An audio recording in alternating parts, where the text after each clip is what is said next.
1994 Spider-Man is the greatest Spider-Man adaptation ever created. This adaptation is quite literally a 10 out of 10. The show ran for 65 episodes and explores or touches on damn near all of Spider-Man's mythos up to that point. You wouldn't believe how much this show covers. Almost all of Spider-Man's villains are in the show. His entire supporting cast is in the show. Heck, the show ran for so long and covered so many stories, a large part of the heroes from the Marvel Universe show up in this show. As impressive as it all is that these characters show up, what's more impressive is how faithfully they all are adapted. Nigh every single character that shows up in this show feels so faithfully done to the comics while also fitting so perfectly in the show's narrative. A large majority of the characters literally feel ripped right off of the comic book page and put onto the screen. For a show to cover legit 50 plus characters and a good 99% of them to feel exactly how you remember them from the comics, that's a phenomenal track record that pretty much cannot be beaten. My goal in this video is to prove to every single person who watches it that this is the greatest Spider-Man adaptation ever created. I've rewatched the entirety of the Spider-Man 1994 show at least 5 times at this point, taking notes over and over and over again, preparing the perfect script and making sure I can create the perfect product for all of you guys to see and truly understand why I say this is the greatest Spider-Man adaptation ever created. From the way Spider-Man is shown off and adapted to the way his supporting cast is done, how excellently written and nuanced each and every single villain who shows up will be, the storylines and the topics they choose to tackle in this show, let me, Spider Dunk, be the one to tell you this is the perfect Spider-Man adaptation. Let's talk about the star of the show, Spider-Man. In this show, Spider-Man is exactly how I pictured he should be in a long, formatic, episodic series. We start with the show with Spider-Man as a university student. It's crazy that this alone is better than a large majority of the adaptations we get today. Spider-Man spends a whopping 28 issues in high school in the comics. That's it. Only his first 28 comics, he's in high school. However, he's in college until issue 185, in which he directly goes to grad school right afterwards for an undefined time period. It is inarguable that Spider-Man spends over 10 times as much as his time in college than he did at high school. But the last 4 TV shows all had him in high school. I'm forever grateful that this adaptation puts him in college. The 1994 Spider-Man being a college student for a majority of the show, before he just stops really worrying about it, is exactly how the comics are, so I think this is perfectly done right off rip. But this is far from the only thing that makes this character feel so much like the comic book version of himself. Let's look at his personality. To me, this Spider-Man is ripped right out of the comics. A lot of people seem to have this notion that Spider-Man is a big wimp, a big old wet noodle who tries to not hurt anyone's feeling and always tries to stay out of everyone's way. He always tries to play nice with everybody. That is not Spider-Man. That is at least not Spider-Man from the comics. I don't know who started this viewpoint or where it came from, but this is not how Spider-Man is in the comics. When Peter was a kid, he was a very fiery and hot-headed person. Even in high school, when he had bullies, he was firing back on all of his bullies. He actually would fire back so hard, you could actually say he was significantly ruder to his bullies than they were to him. Some of the stuff he was saying to Flash is just straight out of line. It's not like Peter just got roasted and he took it. No, that was not a thing for a kid, Peter Parker, and it was never a thing in the entirety of the comics until a new editorial staff took over in the 2000s. The 1994 Spider-Man is much like how you remember him and how he was portrayed for his first, 45 years of being a character. He's not someone who willingly just takes it. He's not someone who just willingly gets roasted and sits back and just enjoys it. No, he's a person who sticks up for himself and for others. He has a backbone. He has a spine. Something about this Spider-Man that I personally enjoy is just how fiery he can be. Spider-Man isn't a pushover, he stands up for people. When people are rude to him in this show, he's rude back as well. I personally love this. It makes Spider-Man feel like an actual human character. A lot of people will complain about this show, Spider-Man, for specifically being too angry and is always mad. And I just personally can't agree with that. At all. This Spider-Man, in my opinion, has the perfect amount of anger. His life is essentially being taken away from him.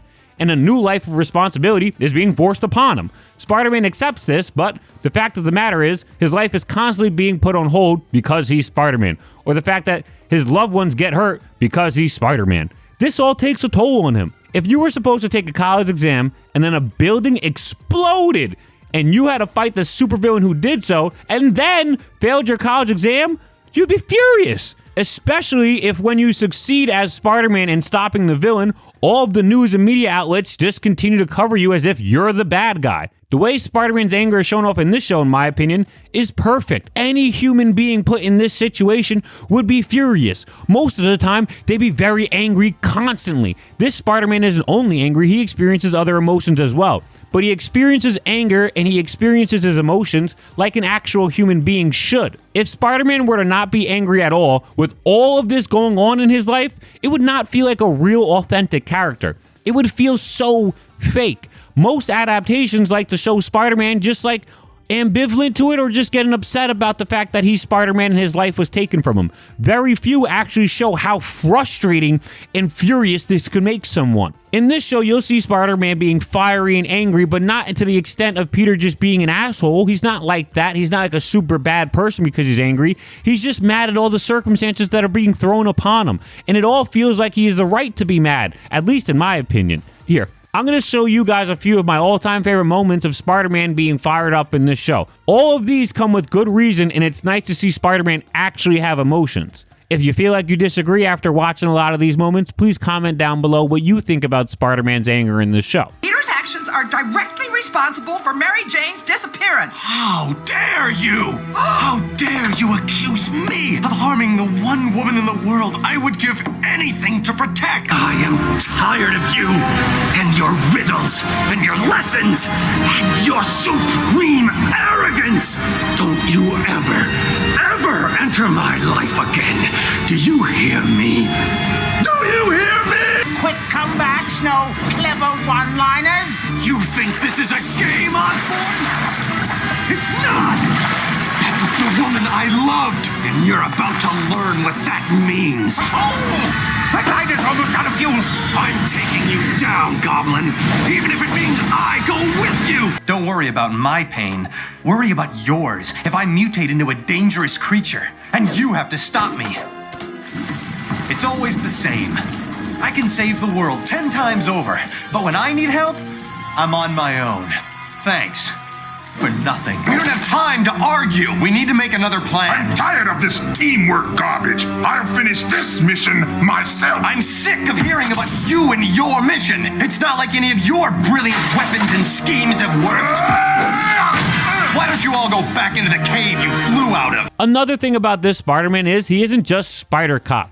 He doesn't just turn in every single bad person he meets regardless of who they are. He tries to understand people's situations and he tries to help them how he thinks he can. Not every person who commits a crime is going to be helped by being put in prison. Many of them will become repeat offenders. They'll just become career criminals. The very first episode of the entire show exemplifies this perfectly. Lizard is on a rampage hurting people. When Spider-Man finds out it's Curt Connors who's the Lizard, he decides that it's best to help Curt Connors. Connors is a respected scientist who's helped Peter constantly. It wouldn't do any good to put the man behind bars for crimes he didn't even know he was really committing. Heck, when Eddie Brock goes to write a story about Curt Connors, Spider-Man intervenes and tells him to stop. Eddie Brock is just out to make his own life better. He wants to get a promotion at his job. But Spider-Man / Peter Parker, on the other hand, he actually understands that the information about Curt Connors getting out would ruin his family. Think about it like this.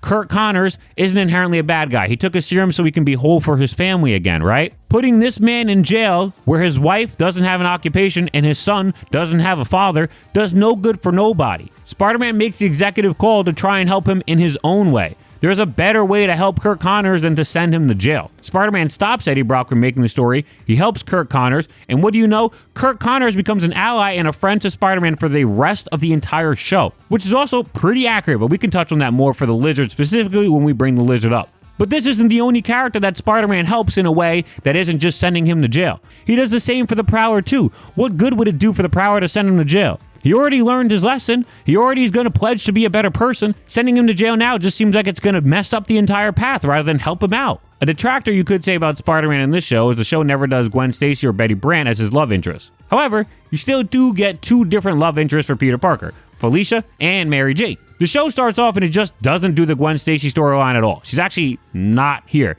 She really actually only appears as a wife for an alternate universe Spider-Man.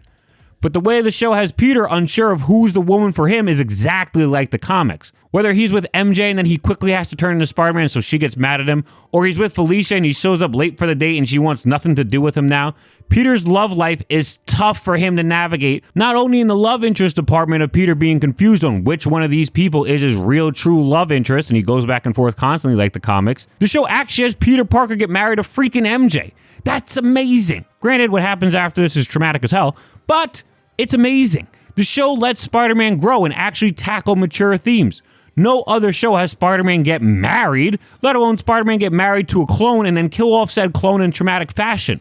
The show does a phenomenal job tackling mature themes, and we will talk about it later on in this video as I break down certain storylines I loved in the show. But man, this Spider-Man is so mature. He's not a child. He's not like just a goofball. He's a mature adult. He's a hero. And then when you look at all the minute things about Spider-Man in this show, it's done right as well. He doesn't have organic webbing. He makes his own web cartridges as a Spider-Man should. He doesn't have someone make his own costume. He knows how to sew it like himself, as he should. He's in love with Mary Jane, as he should. Like utterly head over heels in love with her, and she is for him. They are a perfect couple. Another thing about this Spider-Man that I feel like is just so slept on is he's hilarious. Quite literally could be the funniest Spider-Man we've ever gotten in any adaptation. I'm not even joking. Whenever I see this Spider-Man, still to this day, he's got me laughing. When I was a kid, he had me laughing. I'm 29 years old and I still find him funny. He's got great quips. He's got great situational humor. He's got good jokes. All around, he's just a funny freaking Spider-Man, and people don't talk about how important it is that Spider-Man is a funny character. He's very hilarious. It's very important to the character. So allow me to just put up some of my favorite jokes or quips that this Spider-Man makes in the show. Neutrons at alpha rays, gamma rays. I guess I simply glow on the subject of radiation. I don't know why, it must be in my blood. Who is that little creep? Some mugger after my money? Heck, if I could find any on me, I'd split it with him. Did you expect your crummy webs to stop me? The thought had crossed my mind. Somebody call the cops! No, call a lifeguard! Submariner, eat your heart out. Water's getting in. I'm gonna blow up! Whoa, talk about wearing flashy clothes. Not another robot. Why aren't women this attracted to me? The way this show chooses to portray Spider-Man is damn near perfect. This could be quite literally the best adaptation for Spider-Man himself, and the show isn't done there because we're going to talk about every single character that appears in this show, just how accurately they're adapted, and we're going to talk about storylines that appear in this show and just how accurately they're adapted. So everybody, grab your food, sit tight, we're going to get into this thing. Let's break down why, outside of just Spider-Man, why the 1994 Spider-Man adaptation is the greatest adaptation of Spider-Man ever created. We've talked about the hero, we've talked about the protagonist, Spider-Man, quite a bit. Let's talk about every single villain that appears in the Spider-Man 1994 show. We're going to start with the show's big bad first, Kingpin. After all this, you still... I still want that gas, yes. And you had better deliver. Kingpin is the big bad. He is him. This man is like a god in this show. Kingpin is literally everywhere. He's always listening in, like when Jonah was talking to Parker about his wedding, or when Deborah was trying to find a cure and he's watching over her from the cameras. He's literally everywhere. He's also insanely strong. There's moments in the show where Kingpin is out-muscling Spider-Man. Yes, Spider-Man. But not only Spider-Man, but every single super-powered character in the show. And according to the show, Kingpin has absolutely no powers. Just pure muscle. You have the episode when Red Skull's son traps Spider-Man and the Insidious Six alongside Kingpin. Every single person who has superpowers here couldn't break free. Except for the Kingpin, who rips this stuff out of the wall like it's paper and he puts his hands on brother. It was sick. This dude is overwhelmingly strong in the show, and he's probably the strongest character we see in the entirety of the show. Like, quite literally could be the strongest character in the verse. But his strength is only just a mere facet of his power. He also has more money than literally God. Seriously, he just throws money at whatever problem arises, building these crazy inventions, and is never, ever strapped for cash. Never. He's the Kingpin. Most importantly though, his power is through his influence. No one even realizes who the Kingpin is until halfway through the entirety of this show. Literally 3 seasons in. He kept all this stuff on the silent hush-hush quiet. I mean, numerous times Spider-Man is in Kingpin's lair and doesn't even know whose lair it is. He is just so good at keeping a low profile. Kingpin almost always has a contingency plan for anything that comes his way as well. When things are going bad, he makes sure he has a backup plan. Like when Smite went to attack Kingpin, but Kingpin kept his father alive as an insurance policy. Or even earlier in the show when he makes a deal with Norman Osborn that Norman will take down Spider-Man or he's going to give his company to Kingpin. Either way, it's a win-win for the Kingpin. Spider-Man's gone or he gets the Oscorp. If there's one thing I really enjoy about this Kingpin, it's how people constantly challenge him. And then we get to see just how stupid they are for challenging him. He's just so imposing. Like the other crime bosses, when they try to step to Kingpin, they get put in their place. Or Red Skull's son, put in his place. Heck, the Green Goblin, put in his place. There's plenty of bad guys in this show, but the overarching bad guy in this show is the Kingpin. And man, is he done with so much freaking justice in this show. We even get to see his backstory on his rise to power as well. This, in my opinion, is the best Kingpin adaptation ever made. The current live-action Kingpin Vincent D'Onofrio is also phenomenal. Michael Clark Duncan as well was great, but this Kingpin feels like a god ruling over a city, and I feel that this is exactly the perfect way to describe Kingpin. He actually loves being Kingpin, more than he even loves his wife. There's like few times we see her and she's like chastising him for like his love of crime, and he just brushes it off and continues his life in love of crime. Mans is the Kingpin of crime. Nothing is going to stand in his way. Because Kingpin is literally the bad of the show, I did want to compile a few of his greatest hits from the show, a few of his best moments. Some of these moments are serious, some of them are funny, some are just seriously funny, but I really would like it if you guys check these out. I admire that. I'm tempted to offer you one last chance. Oh, yeah? No. Destroy him. But to show my good faith, I ain't gonna. Yes, but my faith is not so good. Did you really think you could get this close to me unless I allowed it? I'll rip his transistors out. A bad idea, young lady. You see, I'm here to help you. Choose of 6 ancient gods of war. But you said you wanted keys. Uh-oh. Give up. The odds do not favor you. I've been beating worse odds all my life. That's enough out of you, big boy. Gargan, your corrosives have no effect on this robot. Well, what about this? You'll figure it out.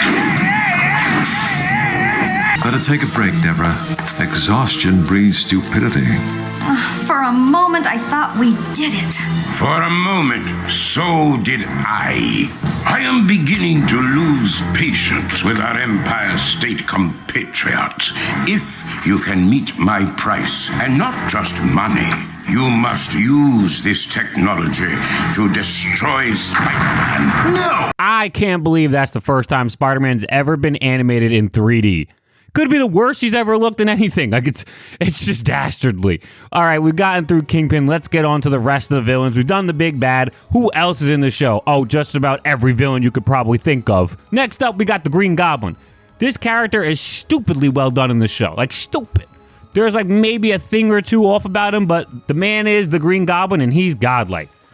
Norman starts off as a kind of a good guy who wants to play by the rules, but he falls into turmoil and he becomes the Goblin. He makes a deal with the Kingpin in the very first 3 episodes that manages to make the Kingpin the head of Oscorp.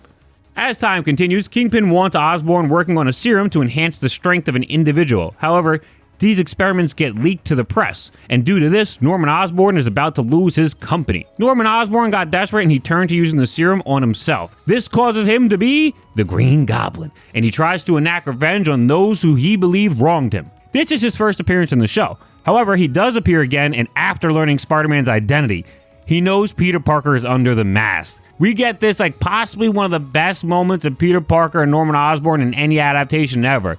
Norman is wiling out in this scene because He knows the truth. Then you get the ensuing fight is like what results in MJ falling into a new dimension and being stranded there. This Green Goblin has stakes. He causes pain for Spider-Man. He's everything you want the Green Goblin to be. The only two real flaws I have with this Goblin is that the Hobgoblin comes first and that the Goblin is almost like two different people. We could talk about the Hobgoblin stuff in Hobgoblin's own section, but the two personalities thing is like pretty lame. It absolves Norman Osborn of all the wrongdoing he's done. You know, they're just saying essentially, someone else is the Goblin that took over my body and acted evil. When in actuality, Norman is the Green Goblin. Norman is a bad person, and he uses the Goblin as a persona to do bad things and hopefully get away with it. So that kind of bothers me, and later adaptations would adapt this as well, but realistically, Norman Osborn's not a good person, and I wish they would show that more in the show. But the show does do something that's exceptional that no other adaptation has ever done, to my knowledge, and that is put both Norman Osborn and Harry Osborn behind the mask as the Green Goblin, both of which become the Green Goblin in the comics. I think that it's very imperative, if you're going to tell Spider-Man's mythos as accurately as you can, that Harry also ends up in the Green Goblin suit after Norman Osborn. I can't believe this is the only show where both of them get to be the Green Goblin at separate points. Everything included, all things considered, I truly believe that this is one of the greatest Green Goblin adaptations we've ever gotten. Venom. From now on, we're poison to you, Spider-Man. That's why we call ourselves Venom. Introduced way earlier in this show than he is in the comics, because, you know, he wasn't even a character until the late 80s. Eddie Brock Venom is actually adapted pretty perfectly, aside from the fact that he just shows up early. There's nothing they could have done about that. Eddie Brock is a rival to Peter Parker who's willing to do just about anything he can to get ahead of the competition, to get ahead of his peers. Like partnering with Osborn, or eavesdropping on the Connors family. He even reported a news story about how Spider-Man was Flash Thompson, even though Flash Thompson was just wearing a costume and he wasn't actually Spider-Man.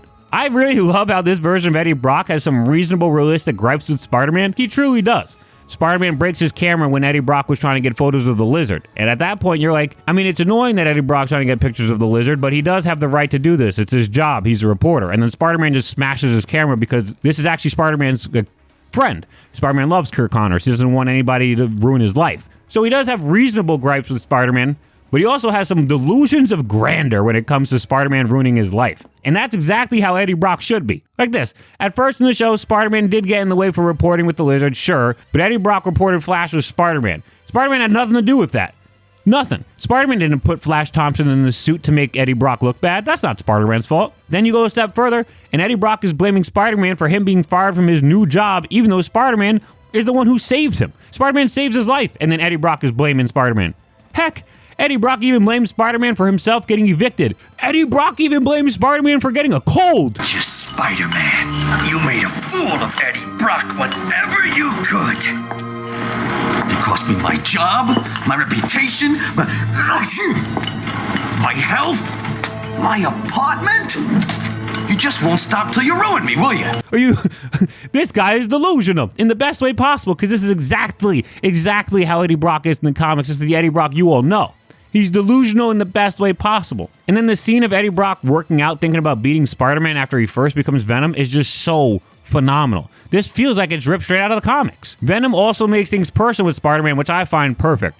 Rhino and Shocker were about to do Spider-Man in, then Venom jumps in, beats them both down, and claims that Spider-Man is all his. Then Spider-Man and Venom go to battle with one another, and Eddie Brock makes it known he knows who Spider-Man is. You can't understate how great this Eddie Brock is at tormenting Peter. Like he shows up at Aunt May's house. Y'all remember that from the comics, right? Whether Eddie Brock is meeting with MJ or he's showing up at the house just to spite Peter Parker, it's scary as hell. Venom even tried to drop a tree on Peter Parker's house.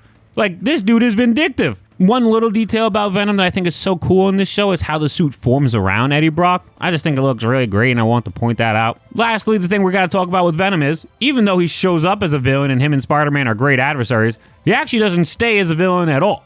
He has his arc where he becomes a good guy, sorta. You know, but that's kind of like the comics. During the show's version of Maximum Carnage, Venom chooses to work with Spider-Man and Iron Man over Carnage, Dormammu, and Mordo.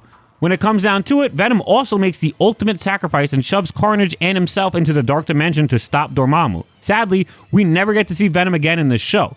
I do think it's important, though, to note that this show managed to do Venom as both a villain with an extreme vendetta for Spider-Man, but also a person who'd rather do good than attack Spider-Man when the opportunity comes. This is growth. This is awesome, and this is Venom. I wish we could have seen him learn to be a good guy, you know, after, like, he starts treading into the good guy territory and he actually becomes a hero instead of essentially dying. But even still, we got a villain, Venom, into a good guy, Venom. He did the whole character arc thingy. I loved it. It's literally peak. Next up, we got Doc Ock. Let you and Mrs. Hardy take all the credit for my invention. Doc Ock is the German scientist with multiple metal arms that you all know him to be. This show does do Doc Ock's story a little bit different, and it has Doc Ock and Peter Parker have a backstory connection with one another that isn't actually in the comics. A lot of people love this kind of thing though, and it gives them more of a relationship with each other. I personally don't, but like you'll see this done in like the new Spider-Man Insomniac PlayStation game, and people loved it there too. So I'm not the biggest hater of it. I can understand why people like it. I just prefer Doc Ock just being a villain that Spider-Man has to stop, and the two of them build their own rivalry and their own relationship over the years fighting each other. In the comics, they become Omega rivals over time, you know, just from battling it out with each other. But granted, everything else about this Doc Ock is freaking amazing. For starters, he was ridiculed by others for his fusion reactor battery, and the explosion caused his arm to fuse to him, just like the comics. He also looked freaking phenomenal. This character looks like a linebacker for the Green Bay Packers. This is quite literally possibly my favorite look for the character. I love Doc Ock with muscles. He looks so much scarier when he has muscles. He looks like he can beat the brakes off of somebody without the metal arms. I love him with all of his battle armor, baby. His voice acting as well. He actually sounds German. He's also a super genius, but he's not the brightest bulb in the shed all the time, which I also find to be accurate to the comics. A drawback I do have for Doc Ock is that he isn't the leader of the Sinister Six in this adaptation. In the comics, Doc Ock forms the Sinister Six together because he wants to take down Spider-Man. For me, it really helps show that Doc Ock was one of Spider-Man's rivals and ultimate villains, right? Because Doc Ock was the one assembling all the other villains so that he could beat Spider-Man. But in this show, that's not the case. In this show, actually, Kingpin is the one who assembles the Sinister Six together. For me, I think when Doc Ock forms the Sinister Six in the comics, it really helps make Doc Ock seem like he's one of Spider-Man's big bad villains. But this show doesn't allow him to do that. They give that role to Kingpin. So to me, Doc Ock actually doesn't feel like one of Spider-Man's big bad villains in this show. He just doesn't. Honestly, to me, it only feels like Kingpin is the big bad villain. But overall, I still love this Doc Ock. He's amazing. He looks amazing. He's a genius. I think there's hardly anything wrong with him unless you want to be very nitpicky. I love this character and I love this adaptation.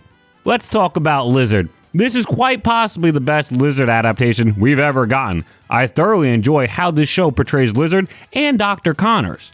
Lizard is a very inconsistent character even within his own comics.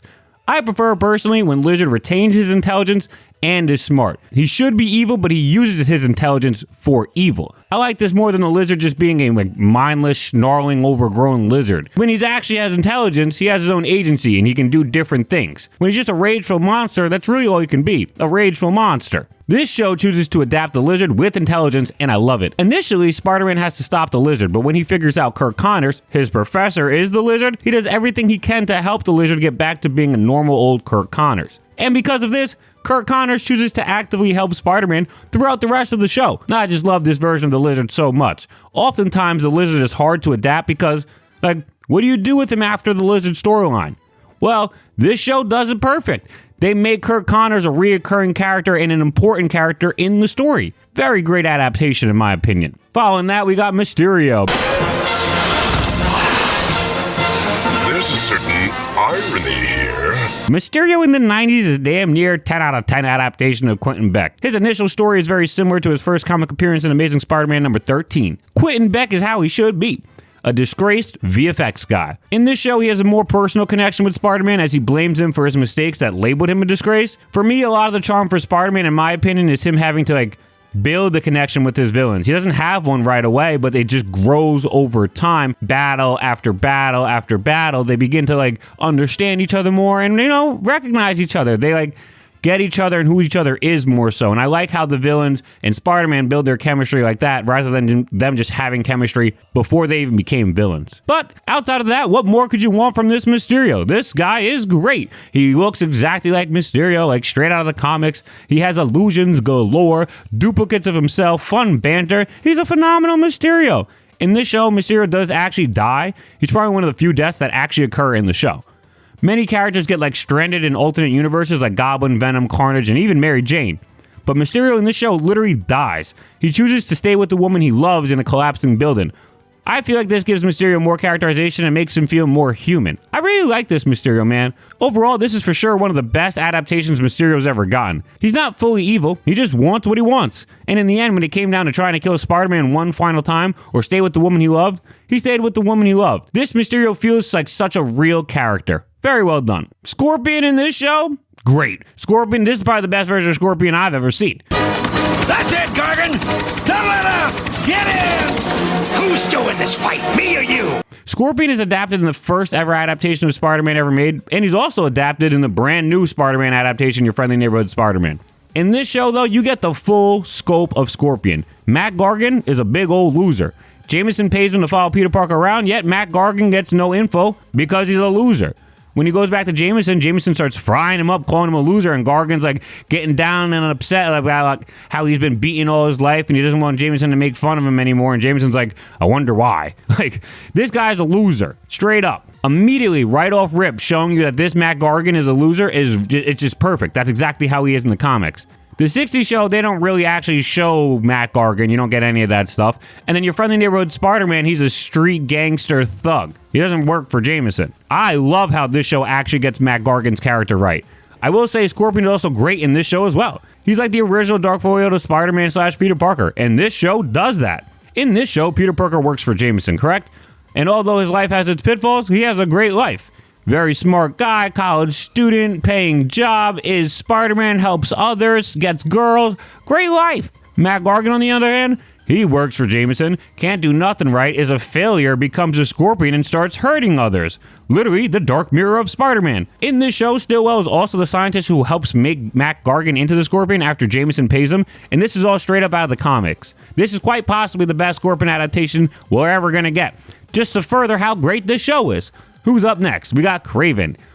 Craven the Hunter in this show is actually not that good of an adaptation. This is probably one of the very few adaptations in the show I think is kind of mids. Within the show, I get why they did what they did, and it's not even a bad storyline by any means. It's just not how people want to see Craven. In this show, Craven is Craven because he drank a serum to save his life and then ended up making him stronger and go berserk. Spider-Man has to create a serum to counter it, and he does, and it in turn turns Craven into like a more normal, good guy. He's actually a friend of Spider-Man after this, and the two don't really have any issues with each other. It's a fine story, but comics Craven is just so much more about the hunt. This serum stuff doesn't even exist, man. Craven just wants to prove he's the best hunter. In this show, Craven is a bad guy because of the serum, and then he's cured, and then he's a good guy. In the comics, Craven is a bad guy because he wants to hunt Spider-Man. Like, that's it. In theory, if Craven in the comics was hunting criminals, he wouldn't even be seen as a bad guy. The comic version and the show version are just so different. I'm personally not the biggest fan of Craven in this show. Let's move on. Rhino. Rhino literally doesn't even have his name in the show. He's just Rhino. No Alexei Sitsevich or anything. Which is like a bit lame because Rhino has a lot of character, especially Alexei Sitsevich. There's a lot you could do with this character. And this show actually doesn't do any of it. They don't do any of the depth that the character actually has in the comics. Sadly, this show further just perpetuates the notion that a lot of casuals have about Rhino. They just think he's a big dumb dude who looks like a rhino. And that's all he is in this show. But in the comics, he really does have more depth than that, guys. I'm telling you. He's such a great character. Sad to the show when he focuses on the brutish side of things. Which isn't even really inaccurate. In the comics, he definitely is a brutish, big idiot. But there's just more to it. That's not the whole picture. In this show, he's just a straight-up superpowered henchman for Kingpin. It's not the greatest Rhino adaptation, but at least, like, I understand where they got it from. You know, this is, like, what most people think the Rhino is. Shocker. In this show, Shocker is amazing. What a shocker. He's kind of a bozo. He's a solid fighter, but he's not the greatest. His suit design looks amazing. I love how much it looks like the comics version. His powers are the same, and he's just like the lowest level supervillain on the show. I use the term supervillain very lightly. He's mostly known for this like one scene running for his life from symbiote Spider-Man. Back here, Shocker! Shocker! You can't escape me! I'll chase you to the ends of the earth! Outside of that, he's not too prominent, and that's okay in my opinion. They don't really make Shocker the joke kind of character that everybody knows him as today, which makes it a bit weird because he's not a good crook by any means. He's a pretty bad crook, and there's not much humor to him either.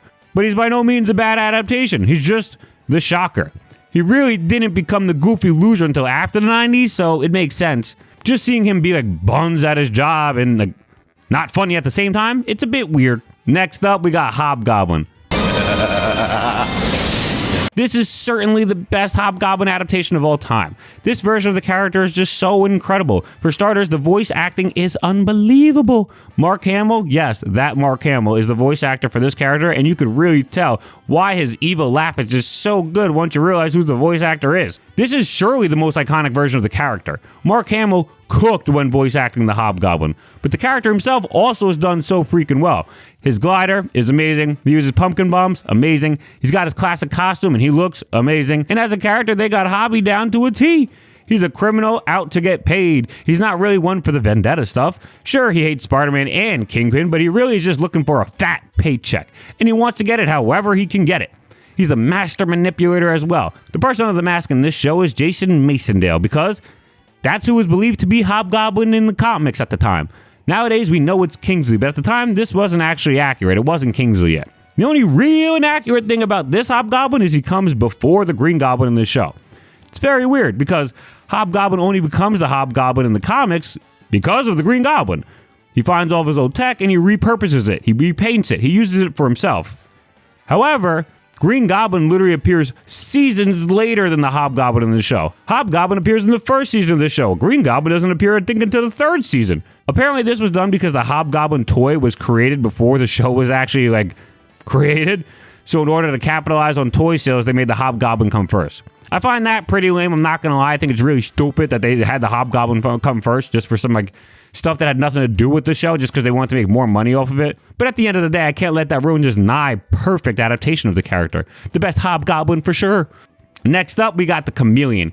Chameleon in this adaptation is freaking stupendous. He's a master of disguise, and he almost always has his own ulterior motives. He's not like the Kingpin, where a lot of the times the Kingpin is making it known to everybody around him that he's in control.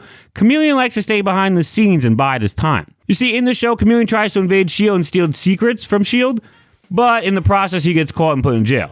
So Kingpin manages to spring him free. What did I tell you guys? This guy's power is just unknown. Kingpin is just so powerful.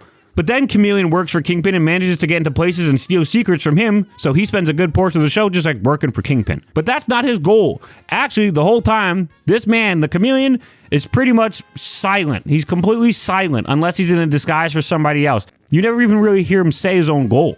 He bides his time until finally an opportunity presents itself and the Chameleon reveals that he's actually working for the Red Skull. The Chameleon is apparently the Red Skull's adopted son in this show.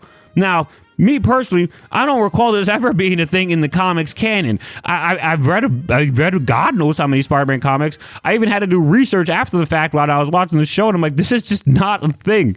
But okay, I don't know if I really like this. I think it really feels like the Chameleon is inherently very evil, way eviler than he should be shown in most adaptations. He's usually shown as just a super sly and cunning guy trying to rob people, trying to get rich or steal government secrets and sell them to the highest bidder.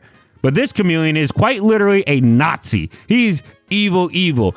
Honestly, it made the character way more imposing and set him apart from a lot of Spider-Man's usual villains in this show. So I'll give them credit there. But for the most part, Chameleon is not supposed to be this evil. This Chameleon is super evil. I think the Chameleon is done pretty well in the show. The Nazi thing doesn't actually ruin the character like it does for Electro, but we'll talk about that when we get to Electro later on. Next up, we got Alistair Smythe. This man starts working for the Kingpin to get revenge on Spider-Man, who he believes is responsible for his father's death. He's the Kingpin's robotics guy who makes all of his tech for him. However, through countless tries, Smythe has never succeeded, and Kingpin grew tired of his futility. Smythe, thinking he was going to get ousted by the Kingpin, tries to form an alliance with Spider-Man to take down the Kingpin. However, Kingpin overhears all of this, and he turns Smythe into his own personalized humanoid Spider Slayer. This is with the help of the genetic scientist Landon, who we meet in the X-Men crossover episode. From this point on, Smythe is just like this for the rest of the show. He appears again in Secret Wars and he's on the side of evil, but he's really just looking for a way home. He just wants to get back to his father again. Smythe and his father have a phenomenal bond. We see this from episode 2 and it lasts throughout the entire show. Papa Smythe, the father, would have done anything for his son, and that goes vice versa. Alistair Smythe would do the same for his father. When given an opportunity to take down Kingpin or save his father, Smythe chooses his father. At the end of the day, he's not inherently evil. He only worked for the Kingpin to get revenge on Spider-Man for killing his father. Before this, he didn't want anything to do with this life. He didn't want to be a bad guy. Once he finds his father still alive, he still wants nothing to do with this life all over again. Smite, in my opinion, has done it pretty damn well in this show. Landon. This is like Smite 2.0 for Kingpin. I think he lacks a lot of what I enjoy about Alistair Smythe. Smythe is like a bit sinister and schemish with his plans, but it's at a fun level. Landon, however, is just wicked and evil, just like blindly listens to the Kingpin no matter what. Lame. It works for the show, but it's lame. Hydroman. Hydroman in this show has motivations he never had in the comics. To me, Hydroman is just like an uninspired version of Sandman. Sandman came first and has like nigh the exact same powers, only it's sand instead of water. In the comics, Hydroman is actually pretty freaking lame. But in this show, the extra motivation they give him I actually think helps him set himself apart from the rest of the villains, even if it's not accurate. Hydroman, for some reason, is just obsessed with Mary Jane in the show, to the point that it's all he thinks about. He hates Peter Parker for dating and marrying MJ, and he constantly tries to kill him. He's one of the few characters who can't stand Peter Parker or Spider-Man, and he doesn't even know that it's the same person. Him being a creep towards MJ is literally frightening. His powers are so goddamn powerful, imagine being a regular civilian with a monster like him trying to capture you constantly and force you to marry him.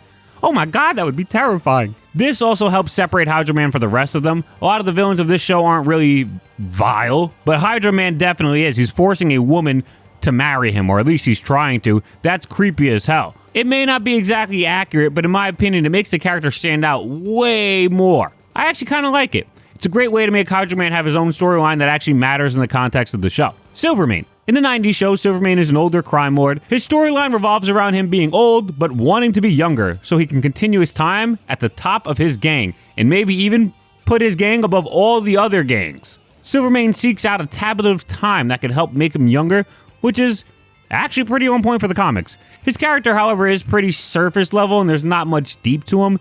He just wants to be young, and he'll do anything he can to survive. In this show, he doesn't really become a cyborg either like he's usually shown as. It's just old Silvermane. It's a solid adaptation. Hammerhead. Hammerhead appears in this show, and he's like a crime underling for Silvermane. He isn't actually okay being the number 2 specifically to Silvermane, and he tries to sell out Silvermane or do him dirty numerous times. Whether it be like Hammerhead pledging his allegiance to Kingpin or giving the tablet of time to Vulture, Hammerhead's not really loyal in the show. I think it's an alright adaptation. Nothing crazy, just a solid job. Tombstone. Gonna take you down once and for all. And how do you plan to pull that off? Simple. I'm not afraid of the police. No! This show actually does Tombstone very well. He's a street level villain, but he's not a crime lord of like the entire city. I can't stand the notion that he's a crime lord of the entire city. I think Spectacular Spider-Man did it fine, but that's really the Kingpin's role. Tombstone's more of like a smaller scale guy. That's why Zeb Wells' run doesn't really work either. You can't just put Tombstone as the big dog. That's not him. He's not that good, in my opinion, at least. But how the show portrays Tombstone is exactly how Tombstone was portrayed in the comics at the time. Tombstone is a formidable foe. He puts hands on Spider-Man a bit, but he's certainly not nearly as strong as Spider-Man either. But what this show really does well with Tombstone that I enjoy is it's super accurate. It even does Robbie Robertson, I'm so bad at that guy's name.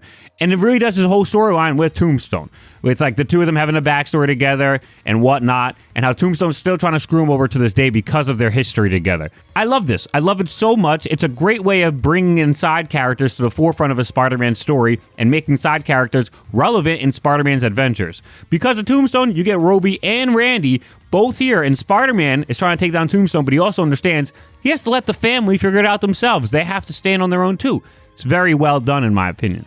Vulture's up next, and I think this Vulture's just alright at best. This show focuses more so on Vulture's middle of the year storyline, and more specifically the 90s. It doesn't focus on Vulture as just like the guy who flies around and robs people. Instead, the show chooses to focus on Vulture being like the guy who's trying to steal people's life force and become younger. I personally don't really like this storyline, but you can't argue the fact that this is actually in the comics. It is accurate. It does happen. I just like wish they focused on more than just this. I think this is a bit boring. It's like a Silvermane story, but he's flying. He also just wants to be younger. I honestly think it's a little bit of a meh adaptation. They could have shown him robbing more people, because that's really what he was doing. In the very second issue of Amazing Spider-Man, He's an old dude who's just robbing people. He's not trying to get younger. I wish they tried to do it more so to his original appearances. Morbius. Morbius in this show is infinitely better adapted than his live-action adaptation. His live-action movie is so freaking bad. It's so bad you can't even see anything because they didn't want to show you how bad it was. But this show, it's actually really, really, really good. A lot of people will say it's bad solely because like he has suckers on his hands instead of biting people, and like they don't actually show the blood, and he says plasma. Y'all gotta relax. It's not bad because they don't show blood. You're dragging it out for no reason. Like, they have Morbius' entire storyline here. They show him how he's not actually super bad. They show him how it was a mistake how he even became like this. They did a very, very, very good job with Morbius' storyline, in my opinion. It feels great. Heck, this storyline actually goes even further and shows Morbius and Blade hunting vampires together as if it was like some Midnight Suns-esque storyline show. I wish we even got a show like this. That probably would have been freaking amazing. But I hate when people hate on this Morbius solely because he has suckers and says plasma. Like, no, it was a kid's show at the end of the day. I understand why they didn't want to have a vampire show like sucking blood out of a person. That doesn't make it a bad adaptation just because they didn't show that stuff. I don't know. I think a lot of people like to hate on this version of the character when it's easily the best adaptation. Easily. Next up, we got Man-Spider. Man-Spider is amazingly done in the show. The arc works perfectly in the story being told. He tries to take a serum that'll stop it, but he does it too early. He's too hasty about things, and it changes him. Originally, he's just a six-armed man, but it keeps going. It turns him into a giant man spider, literally nightmare fuel. This thing is an abomination, but he's also so cool. In this show, he's a giant literal man spider, and he's hunting down Morbius. He goes to Mary Jane's household because he just needs to get a sight of her again because he still has Spider-Man's brain inside of him. He just can't really compute stuff. He actually knocks Harry on his ass here too. It's mad funny. Craven and Punisher team up to stop Man-Spider and help Spider-Man get the serum he needs. Realistically, Punisher was trying to take him down, but Craven knew better. Like I said, Craven in this show, yes, he's not really adapted well, but he's done consistently. His character definitely works for the story. It's pretty well done. Something about this episode I just need to talk about. It's pretty wild. Random, doesn't really matter, but this show actually references the 90s bombing of the World Trade Center. Like, the only reason they found Man-Spider is because his hideout had gunpowder in it, so Craven was able to track it down because it was the same exact hideout or gunpowder that exploded in the World Trade Center. That's insane. I think that's just befuddling. How did you know? The gravel that I found in Man-Spider's webbing, it still had the scent of gunpowder from that bomb explosion of years ago. Clever. I'm impressed. We would be magnificent together. This show has now hinted at or talked about Nazi Germany, Chernobyl, and the bombing of the World Trade Center. It's crazy. It's actually nuts. Some of these topics are obviously just hinted at, but these are very mature things. You don't see any other Spider-Man show even come close to touching. It doesn't even want to touch it with a 10-foot pole. Next up, we got Big Wheel. Freaking Big Wheel is in this show. Are you serious? Man is a big wheel propelled by jets. I can't believe this villain made it into the show. I truly cannot. Freaking Big Wheel. Are you serious? What? It doesn't matter how much impact he has in the show. He's just in one singular episode. But the fact that freaking Big Wheel made it into the show at all just shows you how goated this show is. And the Big Wheel is the Big Wheel. It's literally a big wheel. This thing is mowing down buildings in the city. It's so goddamn big. I'm so shocked that they would put this in the show. I love it. Carnage. Cassidy is gone. There is only Carnage.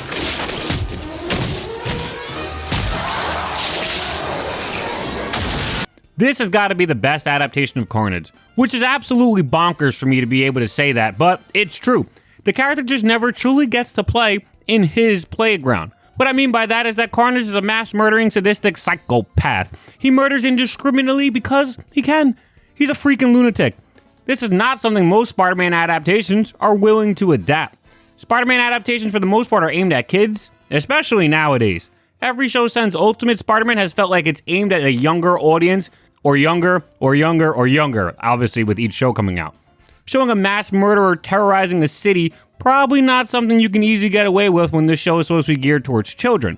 So Carnage is forced to be toned down in tons of adaptations. This is actually no exception in this show, however, it's still by far the best version of Carnage. For starters, Cletus Cassidy is a sicko. He loves his job. You got it. Terry, you like your job? What? Cassidy loves his. Be careful. And giving a sicko a symbiote that's also crazy is only going to breed disaster. Well, Dormammu did just that. Yes, Dormammu. For some reason in this show, he is big in influencing the symbiotes, and Dormammu manipulates a new symbiote into joining Cletus. His goal is for Cletus to steal people's life force and amass enough of it so that Dormammu could come into their dimension.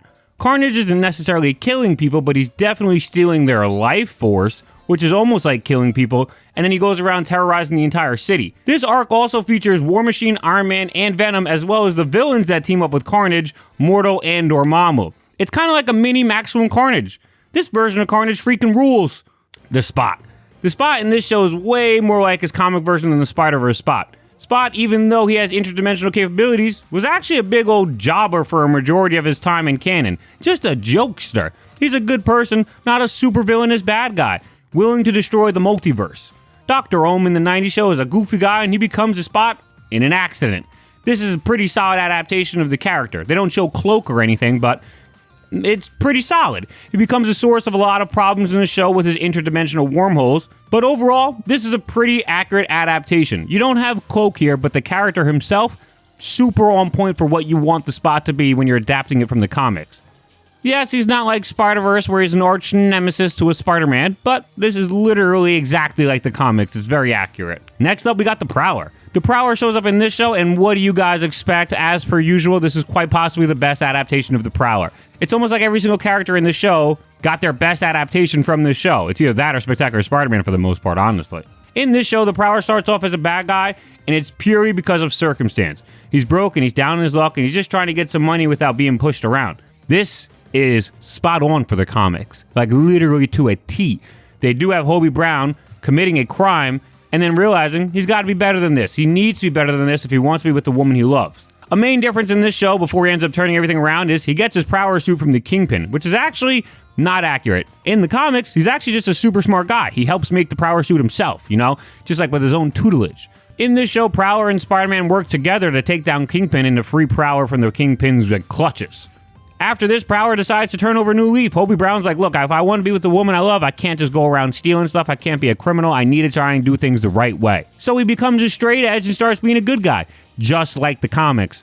Just a peak adaptation of Prowler. Next up, we got Electro. Oh, God, this is like the worst adaptation of Electro ever. I mean, it's not the worst. It's just very random. I'll tell you that. There's definitely some worse ones. But in this show, Red Skull is Electro's dad for some reason. This does not make any sense. So apparently in this show, Electro is a Nazi. Like an actual Nazi. He's also the doomsday weapon created by the Nazis to destroy the entire planet. That was supposed to be Electro. Kingpin gets it right, honestly, when he talks about Electro. You mean to tell me the doomsday weapon is simply another Neanderthal in a costume? This is some lame shit. Another Neanderthal in a costume.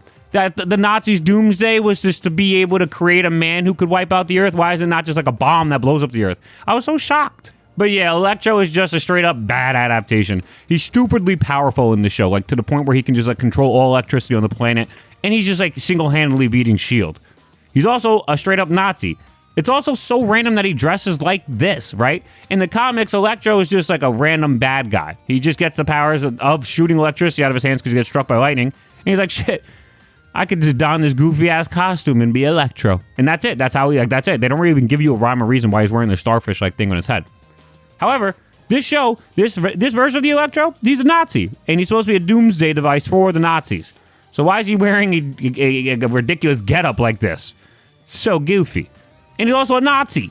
I'm sorry, I just can't get over it. It's just so bad. He's too powerful. He's way too evil. Just not the Electro you want. Next up, we got Miles Warren. Miles Warren is like hardly ever adapted. So when I saw him appear in this show, I was floored. I was so happy. Marvel really never adapts the Clone Saga stuff or anything with clones, and I just find that so odd. Spider-Man has clonage all over his mythos. Multiple Spider-Man do, actually. In this show, Miles Warren is a man who cloned Hydroman and managed to make a clone of MJ using Hydroman's abilities and MJ's DNA. I'm glad this show is one of the few that talk about cloning. Even if they never had a mainline universe Ben Reilly in this show and you only get Ben Reilly through a Spider-Verse event, it's still pretty cool. Miles Warren's motivations are a bit different. He's not exactly the Jackal in the show, nor is he obsessed with Gwen Stacy because she doesn't even really show up. That storyline's just not used at all. We really just get Miles Warren being himself, a scientist. And then in the end of the episode, it's hinted that he's going to clone Spider-Man. I guess if the show were to continue, we maybe would have seen all this stuff. Maybe we would have gotten a Ben Reilly in-universe and not a multiverse with Ben Reilly. Nevertheless, the fact that Miles Warren is in this show and doing clonage, freaking great. All right, outside of these villains I just talked about, we got a few villains that aren't exactly Spider-Man villains that do show up in the show we're going to talk about briefly. Mordo. In this show, Mordo appears multiple times. It's very odd due to the fact that Mordo is not a Spider-Man villain, nor is he even a street-level villain. He works closely with Dormammu quite a bit, and he's like Doctor Strange's enemy, but he does show up in this show, and he's adapted pretty well. I like Mordo in this show. Next, we got Dormammu. Lord knows why Dormammu appears in this show. Like, if you thought Mordo was far removed from a street-level Spider-Man villain, Dormammu isn't even close to this realm. Dormammu is a world-ending villain. He would probably body Thanos kind of type of villain. Dormammu seeks to encompass all of Earth and bring it into his dark dimension, which is why him and Strange are constantly at odds. In this show, he tries to trick a bunch of Mordos, including MJ, into allowing him onto Earth. The second storyline is he has Carnage sucking out souls from people so that he can come to Earth. Neither of these storylines happen in the comics per se exactly, but I still think this is pretty much exactly how Dormammu is written in the comics. A lot of his motivation is trying to get Earth within the Dark Realm's clutches. He wants Earth or our realm to be a part of the Dark Realm. So I thought it was a good adaptation. Next up, we got the Red Skull. The fact that the Red Skull is even in this show is mind-blowing to me. Everyone always talks about how this show has massive amounts of censorships, right? Everybody does. Yet they actively chose to include a literal Nazi supervillain in this show, and he is not even a Spider-Man villain. So, censorships, guys? I'm not sure I can really co-sign that. He's adapted well for sure. He's a super hater and straight up fucking evil and vile. The main issue I will say is that his children definitely aren't his children in the comics. I'm 98% sure Chameleon has nothing to do with the Red Skull in the comics, and I know for a fact that the Red Skull is not Electro's father either. That's just not true or valid. But everything else involving him, pretty accurate. You got Red Skull and Captain America. They were trapped in a time paradox for 50 years, and they spent the entire time of it fighting one another. Hater. Red Skull is a hater, the worst. Solid adaptation for sure. And then the last villain. Yes, we made it finally to the end of the villains in this video. Before we start talking about the other heroes and supporting characters, we got Dr. Doom. I personally thought this Doom was done superbly well, besides one random thing in his lore that I just didn't really feel like they needed to add. Dr. Doom has an amazing Eastern European accent, which alone, phenomenal. He's a very vain tyrant. In this show, he appeared in the Secret Wars arc. During this arc, he also cures the thing of his rock affliction, which is kind of cool that this also very recently happened in the comic story too. In Secret Wars, Doom is the very last standing villain, and he manages to steal all of the Beyonders' powers and use his new powers to body the heroes. Dr. Doom overestimated his abilities, however, and in the end, had to be forced away from them. This differs from Dr. Doom giving up his powers in the original storyline, because he just gives them up openly, but it's still a great storyline. I love Dr. Doom in this show, except for one fact. He's written as a person who's not beloved by his people in Latveria. In the comics, Doom is worshipped by his people and has a 100% approval rating, 100%. And I know I sound like I'm just stating fascist propaganda for Doom, but it's actually true. I believe at least 2 other people at certain points take control of Latveria, and both are despised by the people due to how little they actually care for the people. Whereas Dr. Doom, whenever he takes control, he answers the people's prayers, he gives them food, he gives them healthcare, he gives them housing, he gives them everything they can need, so why would they speak ill of him? I just thought it was pretty lame that they would make it so that his people didn't love him. To me, it's a big part of his story in the comics. He may be evil, but for some reason, he's a phenomenal leader, and his people love him. And that's all of the villains in this show. God, this show did a phenomenal job with the villains. But we're not even close to done yet. We have to talk about some of the supporting characters. Some of the best characters in Spider-Man mythos appear in this show. Let's talk about it. We're going to start with the best one, my personal favorite. Everybody knows it, Mary Jane. Face it, Tiger. You just hit the jackpot. Mary Jane's introduction is the exact same as it is in the comics. You just can't beat that. Mary Jane is really portrayed exactly how you should see her portrayed if you're going to adapt her from the comics. For starters, she's a fashionista, just like the comics. Her regular fit is a classic, and she also showing out in other drip too. Her personality is the personality you want from Mary Jane in an adaptation. Like, to a T. She's very headstrong and a go-getter, yet she still tries to be considerate of others. This show adapts her awkward love angle with Harry, even though she really loves Peter. She loves Peter more than she even loves Spider-Man. That's probably what I love most about her of all. She just fucking loves Peter Parker, man, and Peter Parker just fucking loves her. This is exactly how things should be. Look at the two of them married together. This is perfect. I love this episode. I love this episode so much, and we are going to talk about it in detail later. But as for Mary Jane, she always trusts Peter and also wants to help him as well. She's not just a cheerleader, she's often getting out there and trying to help herself. By Spider-Man's own admission, Mary Jane saved his life during the episode when the lizards in the sewer capture him. What's the matter? With all my superpowers, I was helpless. It took 3 normal women to save the world. Anything wrong with that?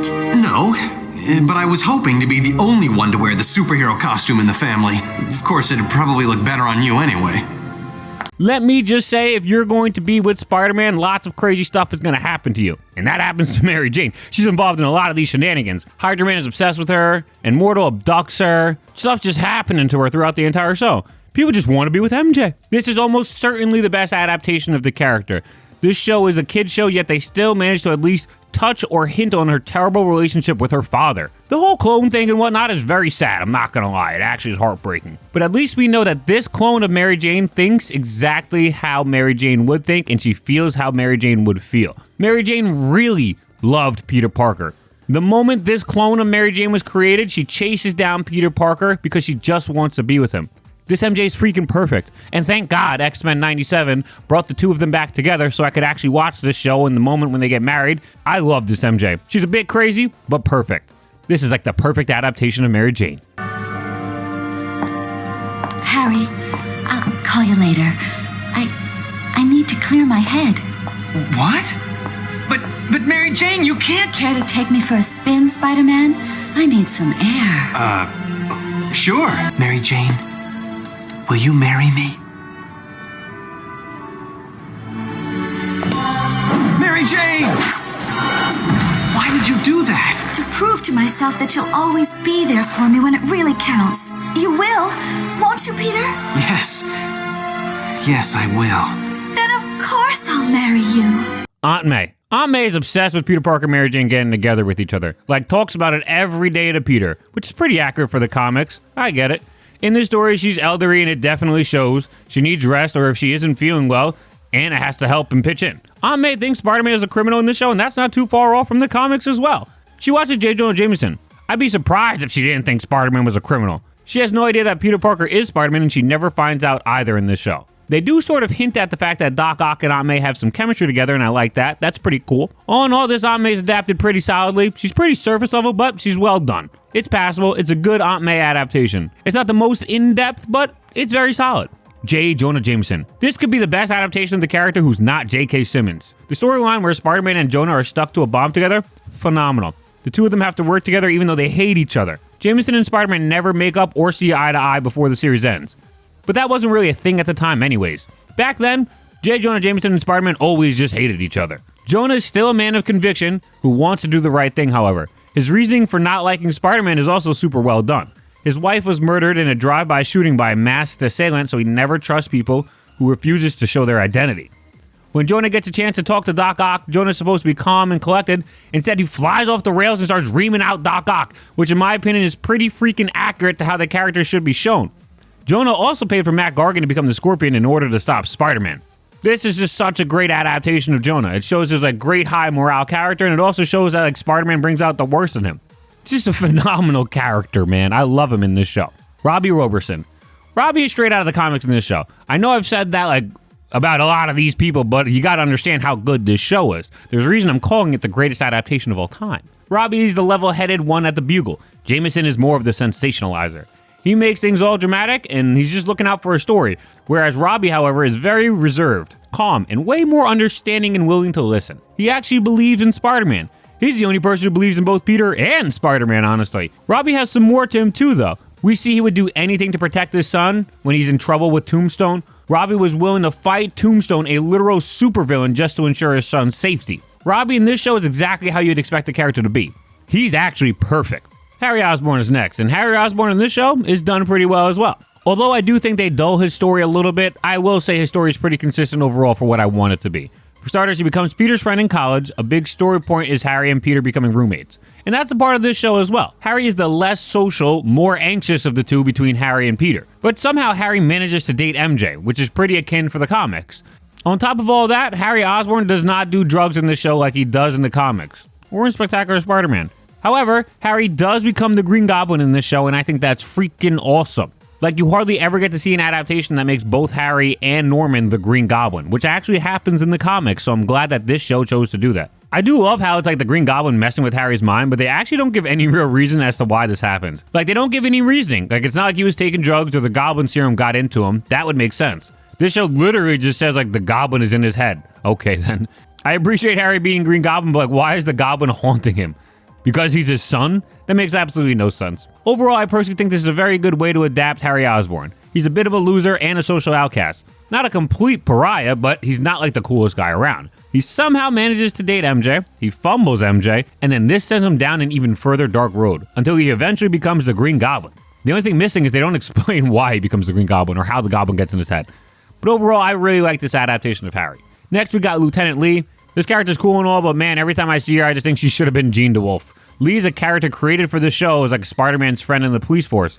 It's literally Jean DeWolf. I don't understand why they didn't just use Jean DeWolf. I get she dies tragic in the comics, but you don't have to do that storyline. If you're just going to have a police officer who's friends with Spider-Man, just do Jean DeWolf.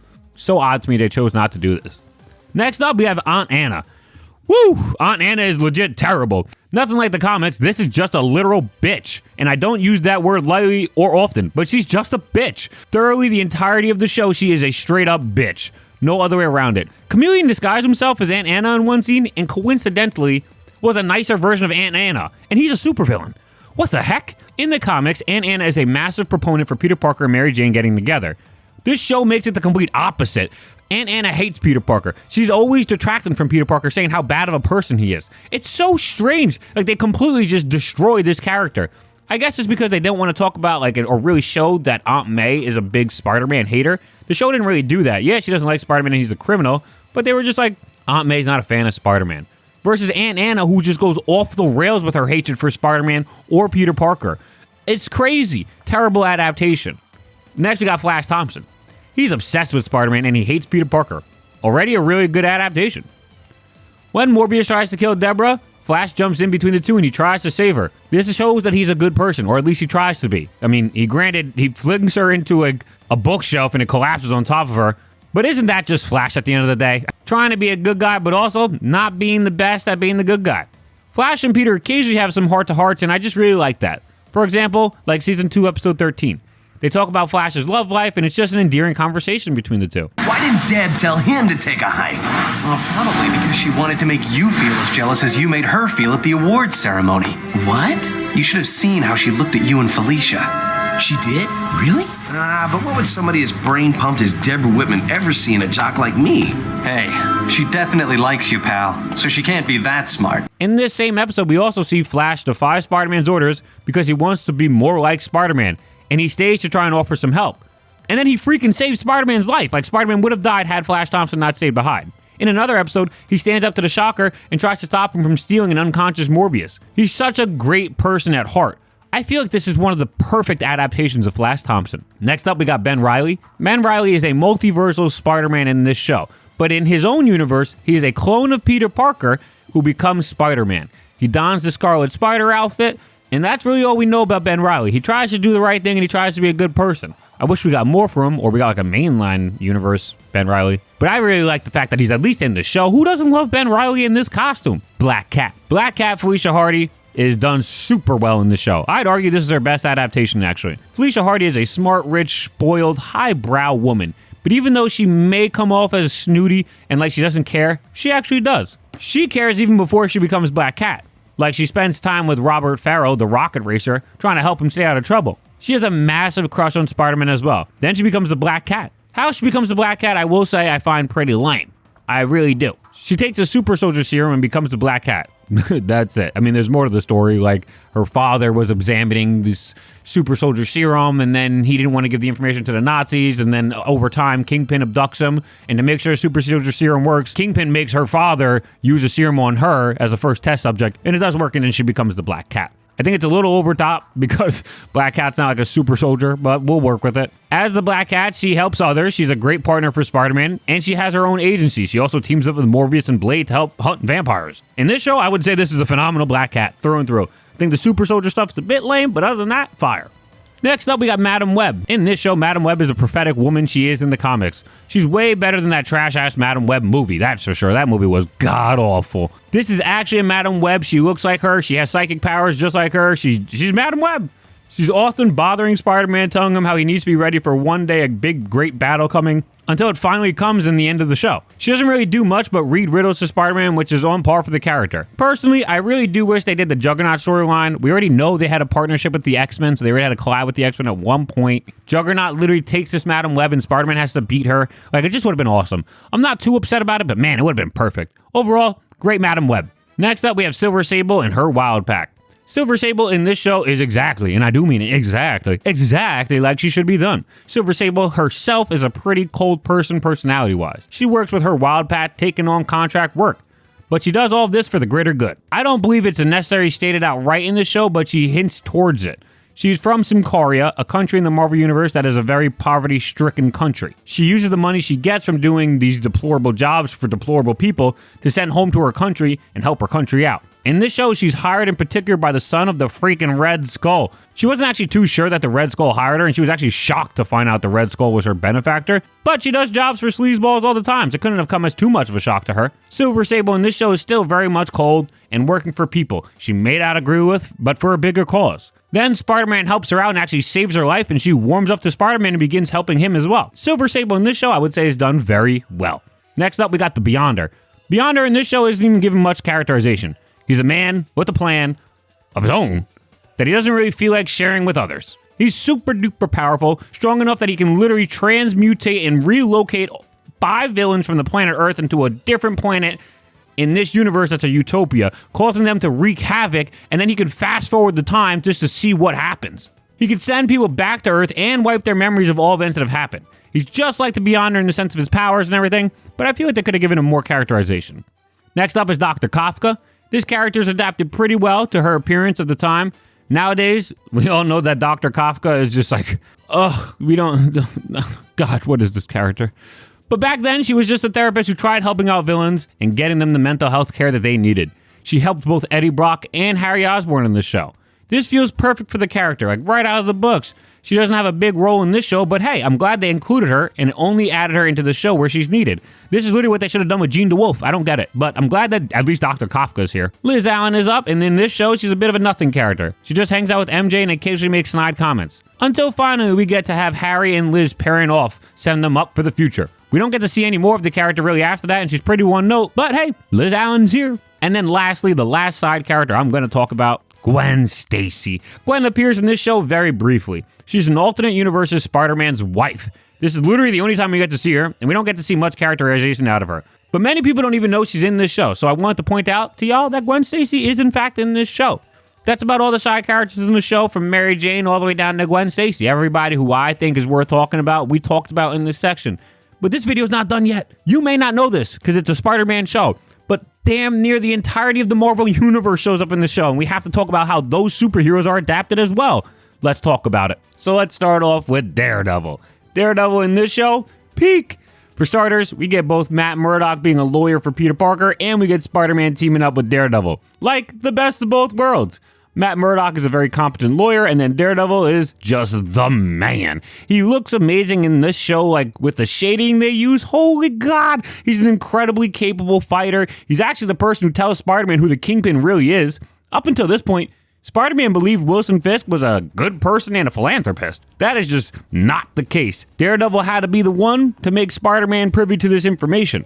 The show doesn't really show off Daredevil's Catholic religious side to him, but I think it's understandable when you only have the character in the show for maybe 2 episodes at most. You're gonna be jam-packed with the story as is. I really enjoyed this Daredevil. Iron Man. Iron Man is adapted nigh perfectly, which will be very odd for many people who may not know about classic Iron Man. Prior to the MCU, Iron Man was a significantly more reserved person. He didn't quip nearly as much, he was more stern and serious, and that's just how he's done in this show. He doesn't need to constantly one-up everyone in the room to show that he's the greatest or the smartest. He's a self-loathing character at the time, at least in the comics. In this show, Iron Man is a very serious person and a friend to Spider-Man. A very good friend to Spider-Man, actually, whenever they do meet. In the Secret War storyline, everybody's unsure of Spider-Man, and Iron Man's like, no, I've worked with him before. Trust me, he's a good guy. But gonna squash you flat. Stop. I know Spider-Man. You can trust him. I love this version of the character. What's also super fun about this show is that Iron Man's identity isn't revealed to the public, so they actually run with the storyline that Iron Man is Tony Stark's bodyguard. And I just love that. It's such a classic feel. The design for the character looks flawless as well. He looks amazing. Just a great adaptation for Iron Man. War Machine actually also is in this show, and he shows up during the Maximum Carnage arc. Venom and Carnage are both out to kill Spider-Man, and then thank God War Machine shows up and offers a hand. He helps save Spider-Man, and then when Spider-Man's unconscious on the ground, he protects his identity from Jameson in the best way possible. Good mask. What are you doing? I'm a journalist. You're also trespassing. Trespassing? That's ridiculous. Here's my press badge.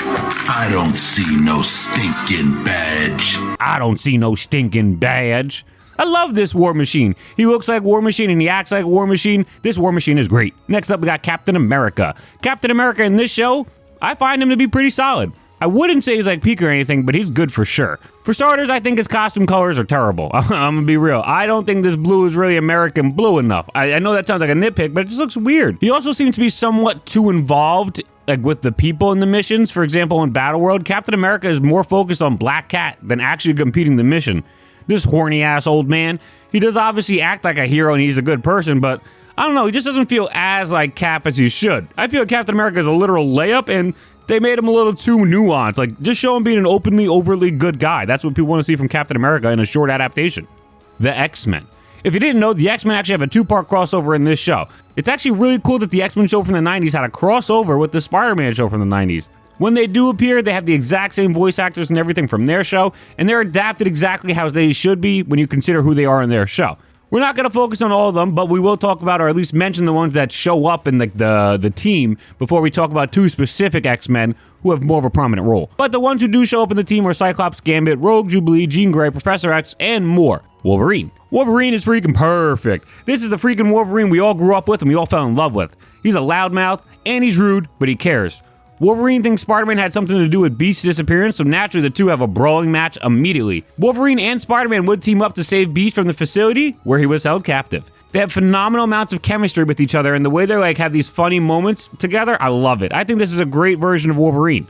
And then Storm also appears in this show as well in a bigger role. Spider-Man actually calls for Storm to join him in Battleworld, not so that he can stop the villains, but because he believes that Storm might be able to help him stop the Beyonder. Like, that's how powerful Spider-Man thinks Storm is. She's obviously not that strong, but she's very powerful in this show. In Battleworld, she's very reserved, but she's a great leader as well. I thought Storm was adapted very well in this show. She's my favorite woman superhero, so I'm so glad she also shows up in my favorite Spider-Man cartoon. The Fantastic Four also appear in this show. They appear in the Secret War storyline. Spider-Man chooses for all of them to come to Battleworld because he believes that they probably know the most about Doctor Doom and they can help him with Doctor Doom. I actually think the Fantastic Four are all adapted great. I think the Thing looks a bit odd, but other than that, it's great. You got him saying clobbering time, Human Torch is saying flame on, Reed is the smart leader, Suit is the calm, tranquil one with all this immense amounts of shield power. I thought they were adapted great. Blade.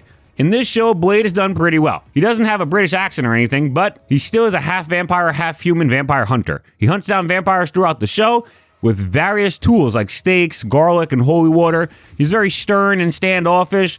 He's literally Blade. He comes into the show trying to take down Morbius, but then him and Morbius has like a Midnight Suns-esque ending, and the two of them go out together to stop vampires. I actually thought this was a great version of the character. Punisher. Many people don't know, but the Punisher actually first appears in a Spider-Man comic. Having being tricked into believing that Spider-Man is evil, he has to go and take down Spider-Man. Pretty much a similar premise to the show. Punisher believes that Spider-Man is a bad guy, but he doesn't actually know the truth. This show even shows his like backstory line, like as lightly as they can. As everybody knows, this show doesn't like have too much like violence with guns and stuff. And Punisher's backstory is his family getting gunned down in a park. But they still kind of hint at this. It's really nice that the show actually at least attempt it. You from harming innocent lives.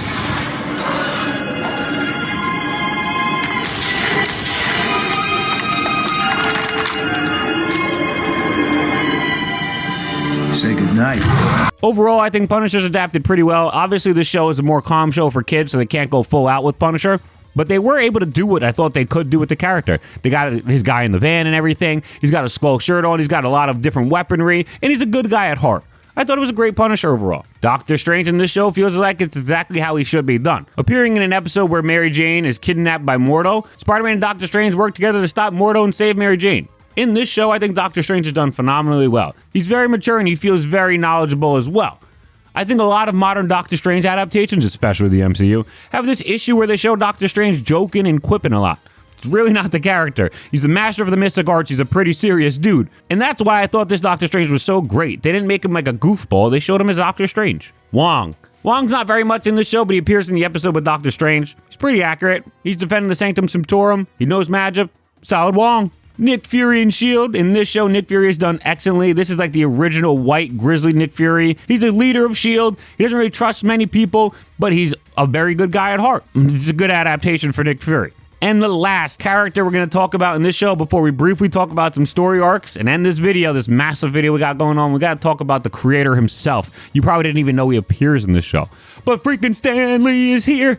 Stan Lee is not even just a quick cameo. Stan Lee in this show literally meets Spider-Man. This episode actually reminds me a bit like Amazing Spider-Man issue 500, and that issue didn't even come out yet at the time. Like in this episode, the last episode of the entire show, Spider-Man travels to a dimension where Spider-Man is just an actor and a fictional character. In this dimension, Stan Lee exists, and he's the creator of Spider-Man. Since Spider-Man that we know from the show goes there, he meets Stan Lee, and he's like swinging around with Stan Lee, and they're having a heart-to-heart. What reminds me of Amazing Spider-Man 500 in this episode is just like the final talk that they have together. In the comic 500, Peter's telling Uncle Ben that he's happy with his life. And then in this episode, Spider-Man is saying that same thing to Stan Lee. But now, after all I've been through, for once, I like my life. I like myself.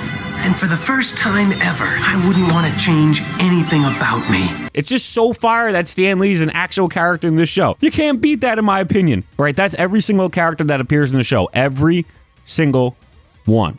All of them. I think literally 99% of them are adapted freaking well. Oh my God, it's such a good job. I really quickly want to talk on some storylines, maybe touch on the voice actor and the showrunner, and then we can get to the outro. But I can't get over how well this show adapts characters. The first storyline I'd like to talk about is the Black Suit arc. This arc is the most influential version of the Black Suit storyline, like period. Originally in the comics, Spider-Man gets the black suit from Battleworld, and all the black suit was able to do was change Spider-Man's costume, so it could just like morph onto him, it could change his clothes. It had pockets inherently baked into them, and it would use Spider-Man's body to fight crime at night. It did not originally make him angry. This is the first time ever in any adaptation or storyline of Spider-Man that the black suit made Spider-Man angry. But now, when you watch Spider-Man get the black suit in adaptations, he's almost always angry. That comes from this show. This is by far and away the most iconic version of that storyline.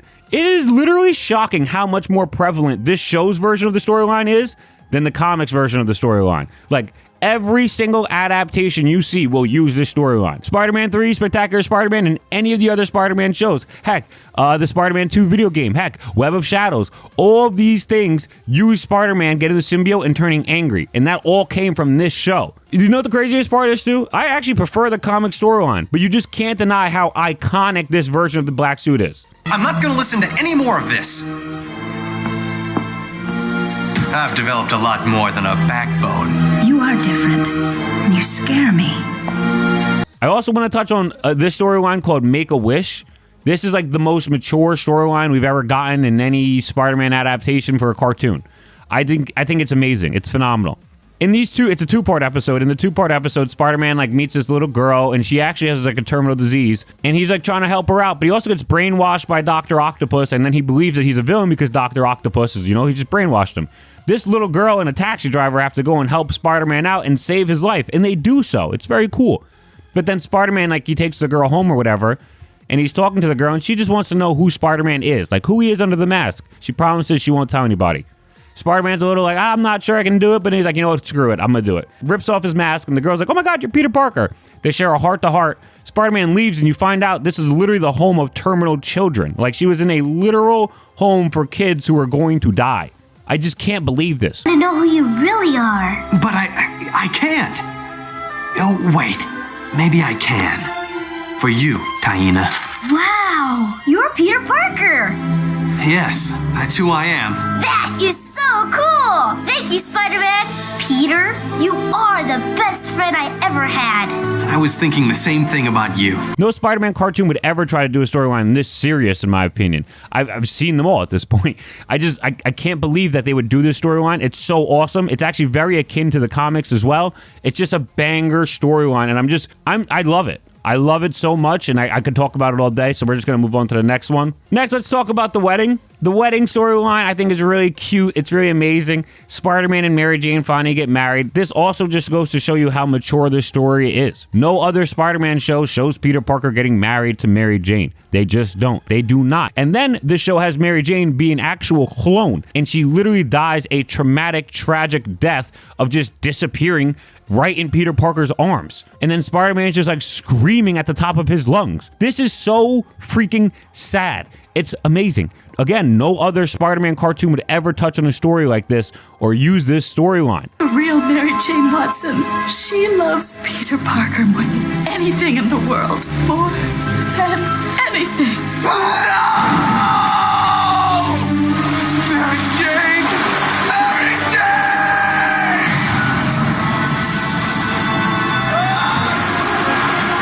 I just also want to throw out, thank God, X-Men 97 for giving us Mary Jane and Peter Parker back together, because I don't know if I would be able to watch this episode where they get married if I didn't know that there was like some catharsis at the end of it. Shout outs to X-Men 97 season 1. The next storyline I want to talk about is the Secret Wars storyline. I think this is just so fire. Secret Wars, to my knowledge, has never been adapted in anything else ever, to my knowledge, like ever. So it's so cool that the 90s Spider-Man show is the only one as of now, because the MCU is going to be doing it next year. I'm just so grateful that I grew up 30 years ago watching a Secret Wars adaptation prior to the MCU ever even getting one, prior to live action ever getting one, any other show, any video game. Just saying, like, I think it's so cool that Spider-Man has a Secret Wars storyline in which all the villains are battling all of the heroes. They're pulling heroes from all different sects of the universe. Like, you got the X-Men, you got the Fantastic Four, Iron Man's here, the Lizard shows up, freaking everybody's here. Then you have the villains, you have Alistair Smythe, you have Dr. Octopus, but then they go even further. They give you Red Skull and they give you Dr. Doom as well. It's awesome. Like, it's such a great storyline. I love how they tried to make it similar to the comics. Like, the Lizard is holding up the Rocky Mountain instead of the Hulk because the Hulk wasn't here. But overall, it's a banger, and I'm so grateful that this show did it. And then the last storyline I want to talk about is the Spider-Verse storyline. This is the very first time Spider-Verse was ever done in anything. Ever. John Semper Jr. is the showrunner and the show maker, and he thought of the Spider-Verse. He has all the Spider-Man come to one universe together. It's multiple different Spider-Man from multiple different universes, and they have to stop another Spider-Man who's gone evil and bonded with Carnage as well. It's awesome, especially when you look at how it ends. It ends with them bringing out Uncle Ben to talk to the Spider-Man, and then that's literally like the only thing that can calm him down. I love it. All around. And then the ending of it all, because that's just like the ending of the climax, is when Stan Lee meets Spider-Man. It's a peak storyline. I love it. It's the first ever Spider-Verse storyline, and it deserves more credit. And no matter what, I love you. I love you too, Uncle Ben. I love you too. Do you remember what I taught you about great power? Yes. With great power, there must come great responsibility.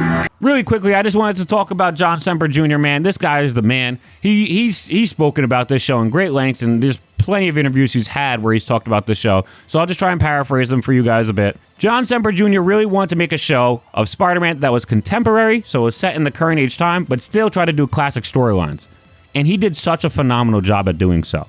He didn't want to focus on violence.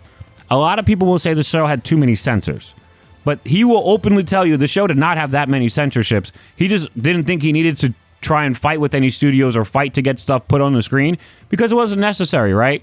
He didn't need to have Spider-Man like making people bleed to tell his storyline. Often people will say there's no punches thrown in this entire show by Spider-Man, and that's just untrue.